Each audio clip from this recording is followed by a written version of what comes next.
all right, late game heroics, game of the day, most fun game of the day. Defense, I don't know. It was optional at times. But the Cowboys defeating the Giants 40-37, overtime.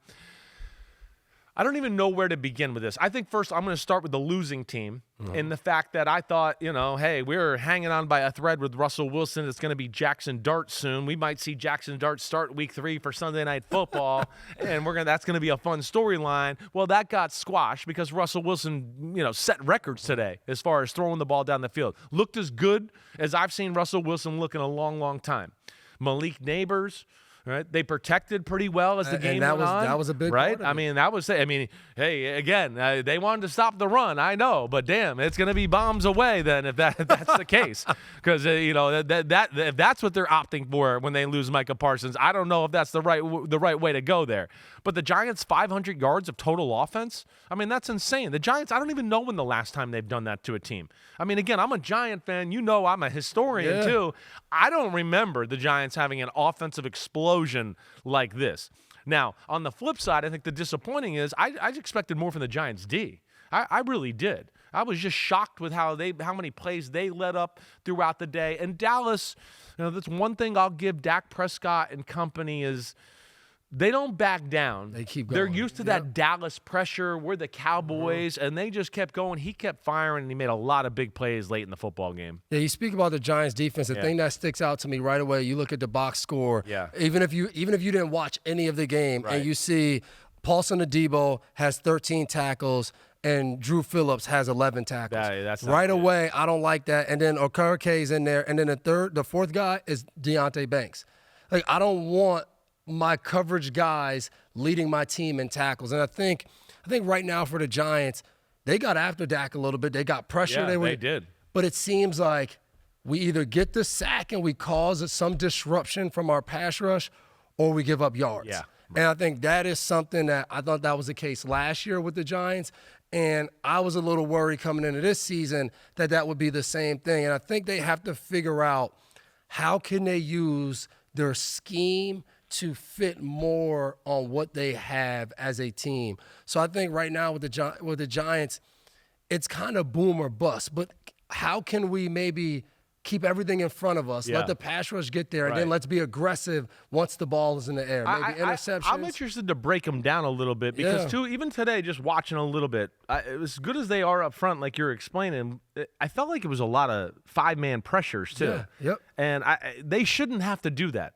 Puts a lot of pressure on your secondary when you do that. With Brian Burns, Thibodeau, Abdul Carter, Dexter Lawrence, they should not have to go 5. And anybody knows, I don't love the 5-man rush a whole lot. It's got its places, but it's here and there. It's hard to live in it. It's hard to live in it. There's just too many holes in the back end. And quarterbacks and offensive linemen have gotten too good at figuring out how to protect with a 5-man rush to where it doesn't just mean you're always going to win every one-on-one matchup. That's what the defensive coaches always say. One of our guys will win one of those matchups.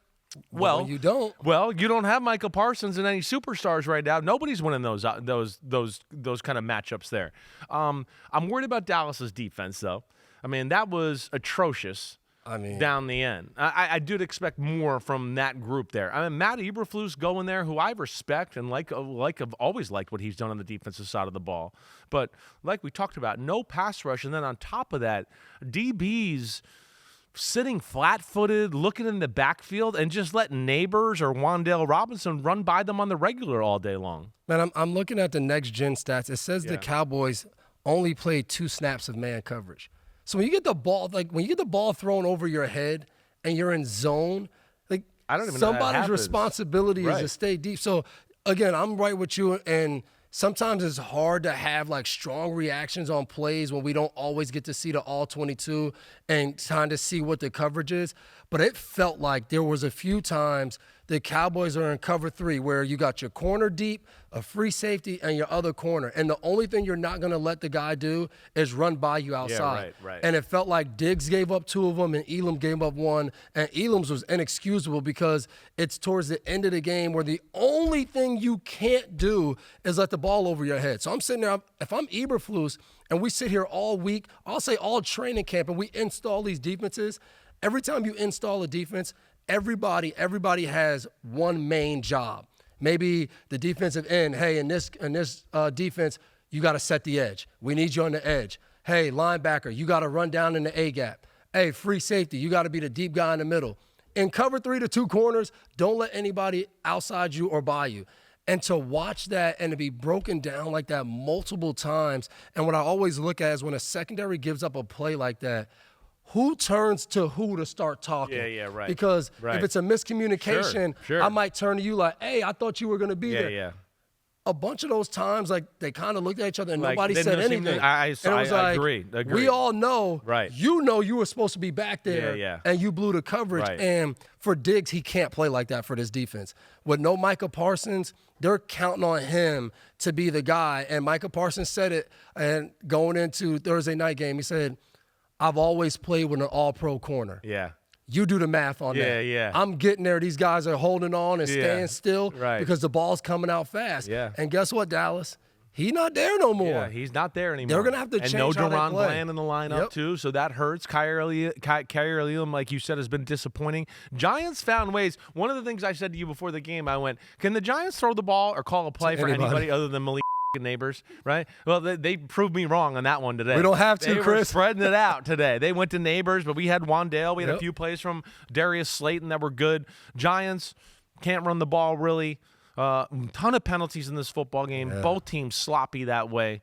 But all in all, Cowboys get a much-needed win. They got the Bears next week, and we know the Bears are still trying to find themselves, so they got a chance to be 2-1. After the loss to Philadelphia and then the overtime win that was as clutch as it gets, the fun game of the day. And before we move on and all of that too, like Aubrey, the kicker for the Dallas Cowboys, it's insane. I mean, we just have some kickers right now in football where we just go, you get around midfield, like they're going to knock it in. And we were saying that. And I think one of the plays of the day was overtime, late overtime. The Giants, again, punt the ball to Dallas. They play that Tampa 2, but they're like a soft Tampa 2. And he throws the ball down the middle to Jake Ferguson. And you made the point at the time, and this was the point. Like, you got to stop him from field goal range right now. It's not stop him from the big play for a touchdown. It's about field goal range and not letting Aubrey win the game. So that I thought was a big moment in the game too. Dak makes the big throw down the middle, scrambles a few plays after that, blah, blah, blah, game over, 46-yard field goal. And before credit to Dak. I mean, a lot of talk about other top quarterbacks. I feel like he doesn't really get mentioned anymore recently. And all he did was no matter what happened on defense, take the field and do exactly what they needed to make the play, get in field goal range, go get a touchdown. Like, he did all those things today on point, and he did it last week. I know they fell short to field, but he did. He did. He's played well these first 2 games. He really has.